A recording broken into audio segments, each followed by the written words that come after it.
салом шунавандаҳои гиромӣ, ба таваҷҷӯҳи шумо гуфтори адабӣ аз рӯи асари қаҳрамони Тоҷикистон устод Садриддин Айнӣ ёддоштҳо дар қироати ҳунарманди халқи Тоҷикистон Ато Муҳаммаҷонов пешниҳод мегардад. гуфтори 16.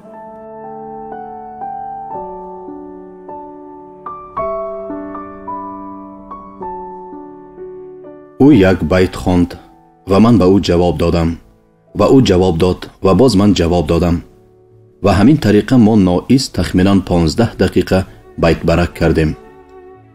баъд аз он ман суст шудам. ҳарчанд байтҳои аз ёд кардам ҳанӯз тамом нашуда буданд. байте ки ҳарфи аввалаш ба ҳарфи охирӣ тарафи муқобил як бошад ба ёдам кам расидан гирифт. ҳарифи ман нисбат ба ман зудтар байтҳои даркориро ёфта мехонд. ман ҳис мекардам ки ӯ дар ин кор таҷрибаи кифоякунанда дорад. барои ҳар ҳарф байти бисёреро аз ёд медонад ва инчунин ӯ байтҳои хуби ба одам таъсиркунанда мехонд. лекин аз оҳанги хонишаш маълум мешуд ки ӯ маъниҳои бештарини он байтҳоро он қадар дуруст намедонад. ман аз ин камбудии ҳарифи худ фоида бурда фиребгариро ба кор бурдан гирифтам. калимаҳои баъзе байтҳоро ки ҳарфи аввалияшон ба дарди ман намехӯрд боло поин карда ба матлаб мувофиқ намуда мехондам, ё ин ки ба ҷои калимаи аввалини баъзе байтҳо калимаҳои берунаро ки ҳарфи аввалияшон ба ман дар кор буд меовардам. албатта бо ин кори ман маънии байт вайрон мешуд, аммо ҳариф он вайрониро ҳис намекард. як вақт ҳариф як байт хонд ки охираш ҳарфи ж буд. ман дар умри худ ҳанӯз ба байти рост наомада будам ки аввалаш ҳарфи ж бошад. танҳо ман ду калима медонистам ки аввали онҳо ҳарфи ж буд. якум жола, дуюм жож, жожхоҳӣ. ман кӯшиш мекардам ки яке аз ин калимаҳоро ба сари байте ба ҷои калимаи монда хонам, аммо ба зудӣ рост намеомад. ҳариф бошад тез бош ё ҷавоб гӯй ё шаҳратро деҳ гӯён маро бадтар саросема мекард. дар ин вақт ман бо илҳоми тангии аҳволам якбора жожу можу жожу можу жожу мож, ин ҳама жож аст, сар то пой жож гуфта сар додам. агар ин байтро назм гуфтан мумкин бошад, аввалин назме ки ман гуфтам ҳамин аст. ҳариф ҳарфи аввали ин байт ж не ҷ аст гӯён ҷанҷол сар кард. ман бошам бар болои ж будани ин ҳарф сахт истода будам ва яқин медонистам ки ин ҳарф ж аст, на ҷ. аммо ман дарун механдидам, зеро ин байте ки ман хонда будам ҳеҷ маънӣ надошт ва бофтаи худам буд. хушбахтона ҳариф ба ин нуқтаи сусти ман пай набурда буд. ба сари ҷанҷоли мо аз меҳмонхона як одами миёнасоли якчашма баромада омад ки ӯ ҳам бухороӣ буда аз хидматгорони Шарифҷон Махдум буд. ӯ баъд аз қадаре ба ҷанҷоли мо гӯш андохта истодан, аз Махдумҷон Шарифҷон Махдум пурсидан дар кор аст ки гапи кадоматон дуруст аст гуфт. ҳарифи ман байти мазкурро бо қалами қариндош бо хати худ ба коғазе навишта гирифт. хаташ хеле хуб буд ва монанди касоне ки дар ростии даъвои худ боварӣ доранд, мағрурона ба тарафи меҳмонхона рафта ба он ҷо даромад ва баъд аз 2 дақиқа монанди мурғи дар об ғӯтида шалпар шуда дар зери арақи хиҷолат монда аз меҳмонхона баромада омад ва ба ман дилгирона гуфт: Махдумҷон туро ҷеғ мезананд. хуб, гапатон рост баромад ё не? гӯён бо оҳанги касе ки масъаларо ҳанӯз намедонад ман аз ӯ пурсидам. ӯ ба ин пурсиши ман ҷавоб надода такрор кард: Махдумҷон туро ҷеғ мезананд, зудтар рав. аммо ман нарафтам. ман ба пеши як одами калонзодаи шаҳрӣ ки ҳама ӯро ҳурмат мекунанд ва хидматгоронаш ҳам либоси озодаи шаҳрӣ доранд, бо либоси даридаи чиркини саҳроӣ чӣ гуна рафта метавонистам? баъд аз 2 дақиқа акам аз меҳмонхона баромада маро ҷеғ зада: шарм накун, биё, амр муқаддам бар одоб аст гуфт. ман рафта ба хона даромадам. дар пойгаҳ рост истода салом додам. хона аз одам пур буд. бештарини онҳо одамони салласафиди муллонамо буданд ва баъзе мӯйсафидони деҳа ҳам дар он ҷо менамуданд. дар пешгоҳи меҳмонхона як ҷавони сафедрӯи тахминан 25 сола менишаст. маълум буд ки он кас Шарифҷон Махдум аст. شریف جان مخدوم به من با دقت نگاه کرده از من پرسید: نامت چیست؟ صدرالدین جواب دادم. بسیار خوب. با میرزا عبدالواحد تو بیت برک کردی؟ من با علامت آره سر جنبانیدم اما صدا نبرآوردم. گپی تو درست است. ژاژ باژه نوشته می شود نه باجه، گفت و علاوه نمود: تو برای به بخارا رفته خواندن خواهش نداری؟ من سر خم کردم، چیزی نگفتم، اما برای از نعمت خواندن محروم شدنم دلم ویران شد و در چشمانم آب چرخ زد.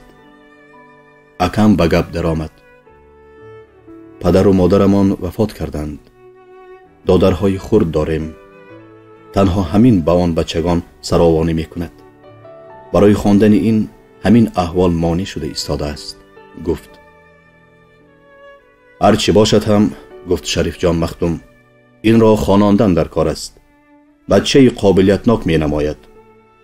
محمد دانای ما را در بیت برک بند کردن کار آسان نبود.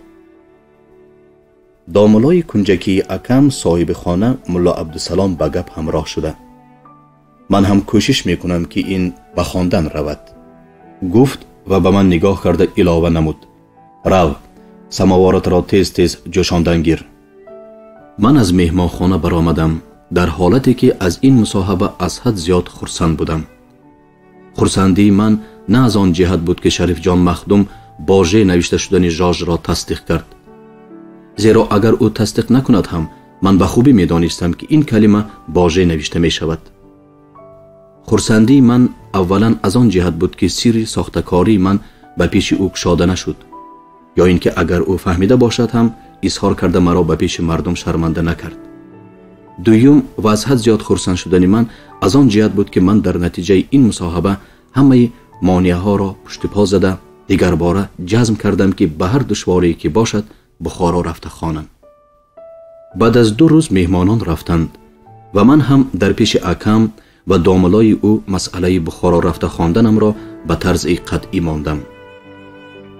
آخر قرار دادند که دادرها را به مادر کلانم سپاریم و مرا اکم همراه خود به بخارا برد و ملا عبدالسلام گفت: زندگی این در مدرسه به چی نوعی که باشد می گذرد. خدا پادشاست. مادام که در پیش یک آدم کلان وعده دادیم، این را بخارا بردن در کار است. این شریف جان مخدوم همان صدر زیاست که تذکره منظومه دارد و این میرزا عبدالواحد همان میرزا عبدالواحد منظم است که از آن روز سر کرده تا آخری عمرش به من دوست نزدیک بود و در ماه مارت سال 1934 در استالین آباد با بیماری سرماخوری وفات کرد. از روی عرف و عادت آن روزه در پیش ما یک وظیفه مهم ایستاده بود که ما باید پیش از بخارا رفتن آن وظیفه را ادا می کردیم. این وظیفه به پدر و مادر آش سال دادن و 2 دادر خردسالمان را ختنه کردن بود. اگر ما این کارها را نمی کردیم از میانه جمعیت بیرون شده حساب می یافتیم. اما این کارها را کردن پولی بسیاری طلب می کرد. ما هر 2 برادران کلان سال هرچند با هم مشورت کردیم سری کلاوه این کار را نیافتیم. بعد از فکر و ملاحظه بسیار ناخواست به خاطرم رسید که حولی روی دری چناک در دهه محله بالا از پدر مانده امان را فروشیم و پولش را به این کار صرف کنیم. من به حکم گفتم: این حولی به ما هیچ در کاری ندارد. ما بعد از این هیچگاه به محله بالا آمده نخواهیم نشست و حالان که اگر در وقت زنده بودنی مادر کلان و بابایمان این حولی را نفروشیم، عجب نیست که ملا نوروز برای یک آدمی حرامخور اغواگر روز وی را از دست ما مفت گیرد. کردارهای بد ملا نوروز در رامن غلامان هم در مقاله‌ای که به مناسبت انتخابات سویت عالی تاجیکستان و ازبکستان در سال 1947 نوشتم و این مقاله در روزنامه‌های تاجیکی و ازبکی در همان وقت چاپ شده است، تصویر یافته است. این فکر به کم هم معقول شد. ما فوراً آن حولی را فروخته به ساکتری رفته آش سال دادیم و روز دیگر تویچه ترتیب داده دادران را ختنه کردیم. بعد از به پای خستن دادران من گوسفندانم را فروخته برای خودم و دادرهایم یک قطار کرته لازمی و لباسهای زمستانی گرفته دوزاندم. از پول گوسفندان 5 تنگه 75 تین زیادتی کرد که وی را برای احتیاط در میان خود محکم بستم. از توتمویز و غولونگ هم قسم بسیارش را برای برادران جدا کرده کمکش را برای بخارا نگاه داشتم. از کورپا بالش ها برای خود و دادران به قدری در کار جدا کرده گرفته دیگرش را با طبق های سفال و دیگ جامشویی در خانه گذاشته قفل کردم. از پدر یک دیگچه مدرسگی و یک خمچه روغن مانده بود که او اینها را در وقتی در مدرسه بودنش خریده کار فرموده بوده است. آنها را هم برای خود به مدرسه بردنی شدم. خر را باشد اکم فروخته گرفت که در مدرسه به خرجهای شریکی امان کار فرماید. خیبر را که در وقتی 6 ماهگیش از تقایی چوپانم گرفته بودیم باز به او گردانده دادیم. من دادران را با اشیا و اسبابشان به دیهه محله بالا برده ماندم و برای به بخارا رفتن تماما تیار شدم. قسم دوم. در شهر. درآمد سخن. از بس که بیشترین وقتهای زندگانی مرا در شهر مدرسه اشغال کرده است، لازم دانستم که پیش از بیان کردن این قسم یادداشت‌های خود درباره مدرسه‌های بخارا، ترتیب زندگانی اهل مدرسه، پروگرام درس‌های آنجا، طرز تعلیم مدرسان آن وقت، طریق آموزش طلبگانش و عموماً درباره آن چیزهایی که به مدرسه‌های بخارا دخل دارند معلومات کوتاهی داده گذرم. این معلومات مختصر برای همین هم لازم است که بسیار همزمانان جوان ما درباره مدرسه ها عموما و درباره مدرسه های بخارا خصوصا کم می دانند یا بعضی چیزهای تخمینی می دانند که بیشترین آن چیزها به حقیقت تاریخی مخالف است.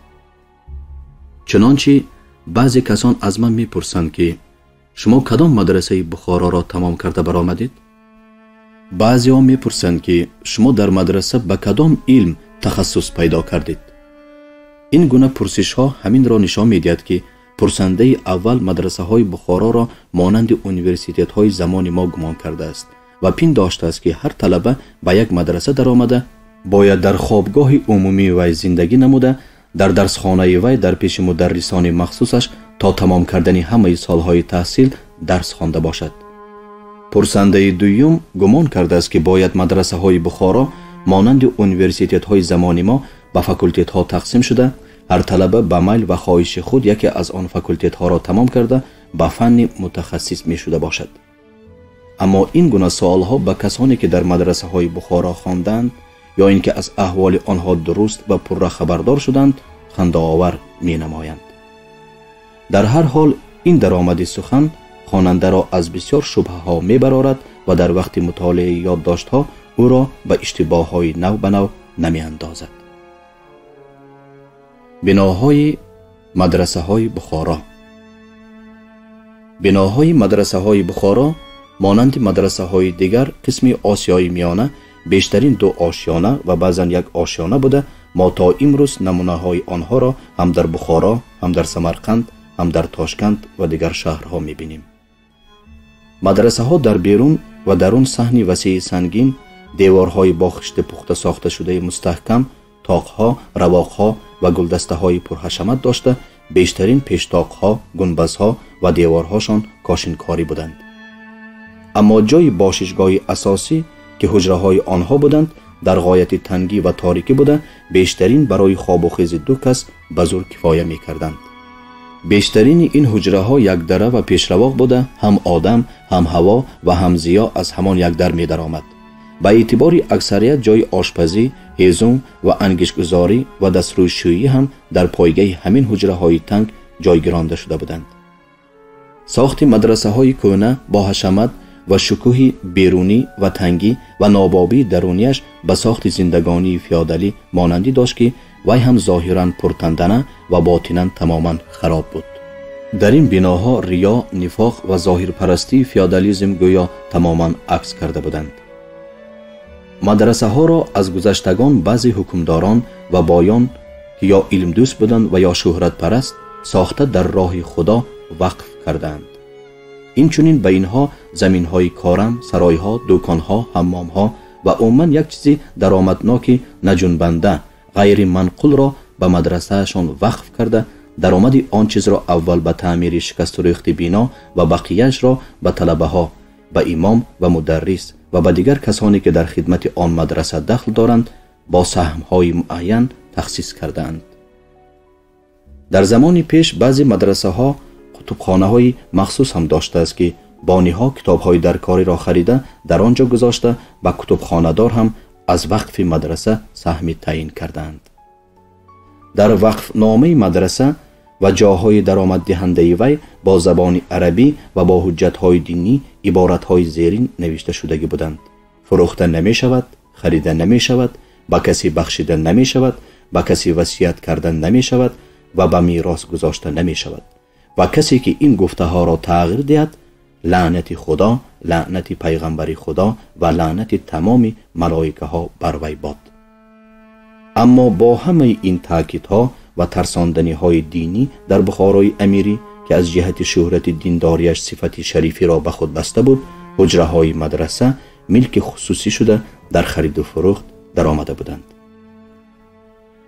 تاریخ ملک خصوصی شدن حجره های مدرسه های بخارا در آخرهای دوره حکمرانی استرخانیان، خصوصا در زمان ابوالفیض خان 1708 1747 مدرسه های بخارا و سمرقند تماما ویران و خراب شده بودند. مدرسه های سمرقند پادخانه و مدرسه های بخارا غریبخانه گردیده بودند. در مدرسه های این دو شهر هم در کاغذگیر، در پرده و دیگر اسباب های چوبین نمانده حجره ها شکل سغانه های ویران را گرفته بودند. زمین های وقف این مدرسه ها ناکارم شده یا اینکه ملک خصوصی یگان بای یا تنخواه یگان عملدار گردیده مانده بود. از بس که سودا، تجارت و صناعت هنرمندی قریب تماما برهم خورده بود، سرای و تجارتخانه های وقف از درآمددهی برآمده بودند.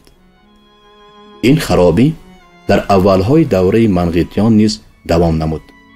وقتی که از سلاله منقیطیان امیر شاه مراد معصوبی بر سری کار حکمرانی آمد، او با تعصب سخت دینی هم باشد در مملکت بخارا و سمرقند بعض اصلاحات را به عمل آورد. از این جمله زمین‌های کشت را نسبتاً آباد و بازارها را جاری نموده وقف باطل شده رفته را هم از سری نو برقرار کرد. اما مدرسه ها از جهت ویرانیشان قابل استقامت نبودند.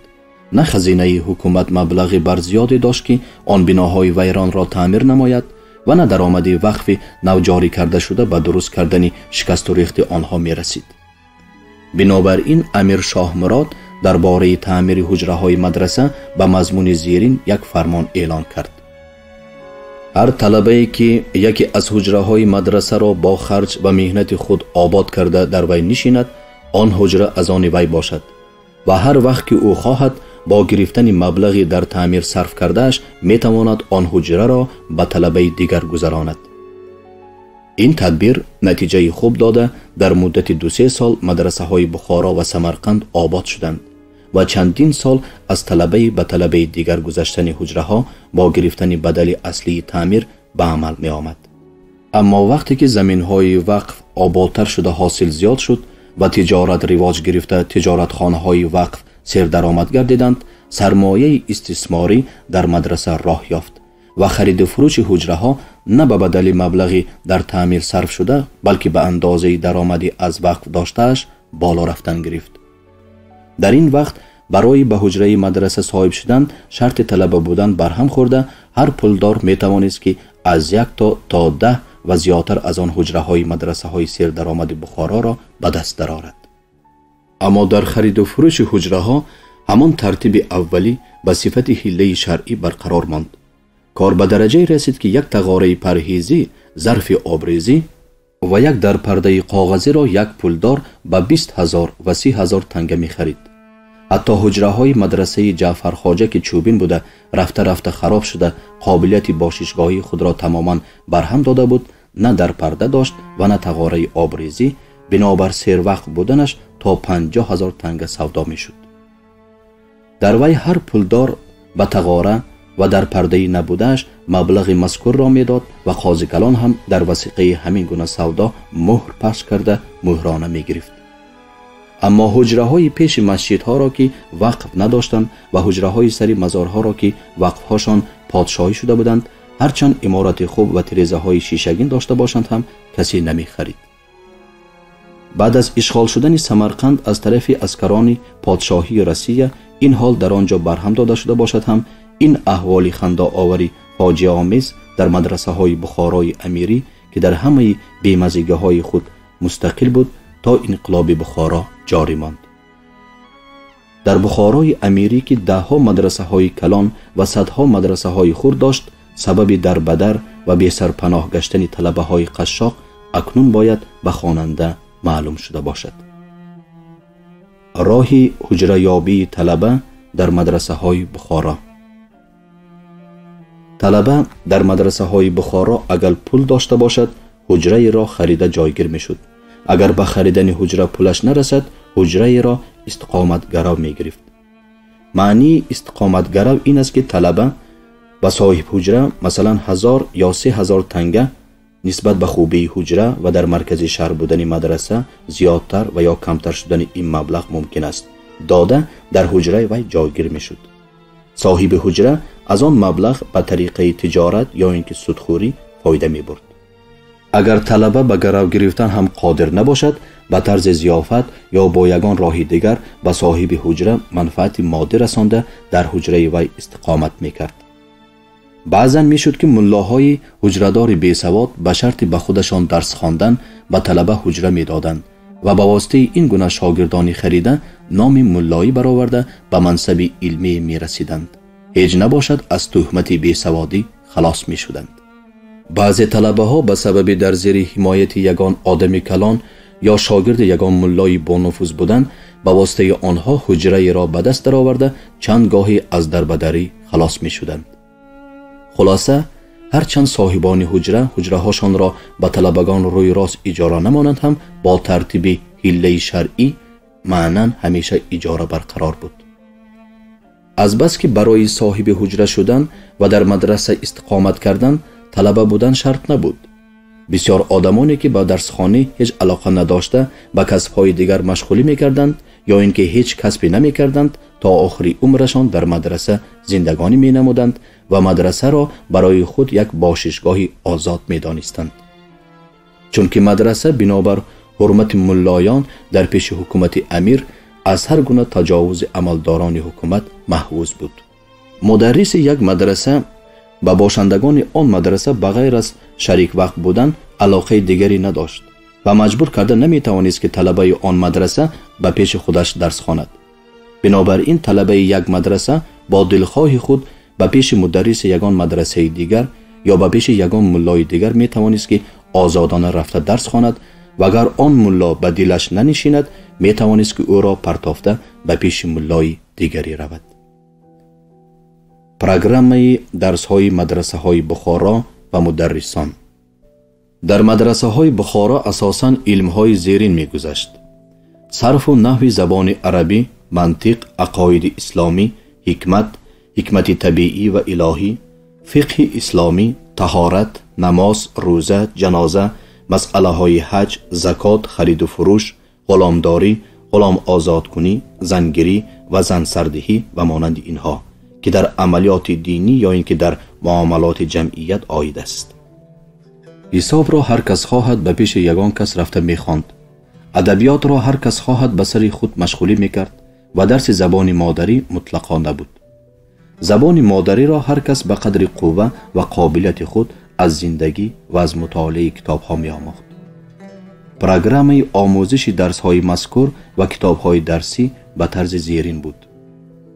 طلبه وقتی که مکتب ابتدایی را تمام کرد، خواه سواد برآورده باشد خواه کور سواد یا اینکه تماما بی سواد باشد هم اگر هوس ملا شدن یا نام ملایی را برداشتن داشته باشد، اول به پیش یگان ملای عادی بدان می‌خواند که در این کتاب صرف و نحو عرب با مثال‌های عربی در زبان تاجیکی بیان می‌یافت. اینچنین اولی علم نام یک کتابچه تاجیکی را هم می‌خواند که در وی ضروریت دینی به طرز سوال و جواب ذکر می‌شد. بعد از آن در صرف عربی موزی و زنجانی نام کتابچه‌های عربی را و در نحو عربی عوامل نام یک کتابچه را می‌خواند و عبارت‌های عربی این کتابچه‌ها را با ترجمه تاجیکیشان از یاد می‌کرد. بعد از آن یک قسم کافیه نام یک کتاب عربی را که در وی نحو زبان عرب به تفصیل تر بیان می‌یافت می‌خواند. این کتاب‌های در اینجا نام برده شده در پیش ملاهای خوانده می‌شدند که آنها را عادتاً داملای کنجکی می‌نامیدند. در همه این درس‌ها تخمیناً 3 سال وقت صرف می‌شد. پس از این شرح ملا نام کتابی که اثر مولانا عبدالرحمن جامی بوده در نحو عربی شرحیه کافیه بود سر می‌شد. از همین وقت سرکرده طلبه این درس را به پیش یگان ملای کلانتر می‌خواند که عادتاً این درس را درسی درسخانگی می‌نامیدند. این درس 5 سال دوام می‌کرد. طلبه به بالای این باز به درس داملای کنجکی دوام می‌کرد. در پیش او بقیه مانده کافیه را هم شمسیه نام کتابی را که متن است در منطق می‌خواند و این چنین درسی شرح ملا را پیش از آن که به پیش داملای درسخانه گرفته خواند اول به پیش داملای کنجکی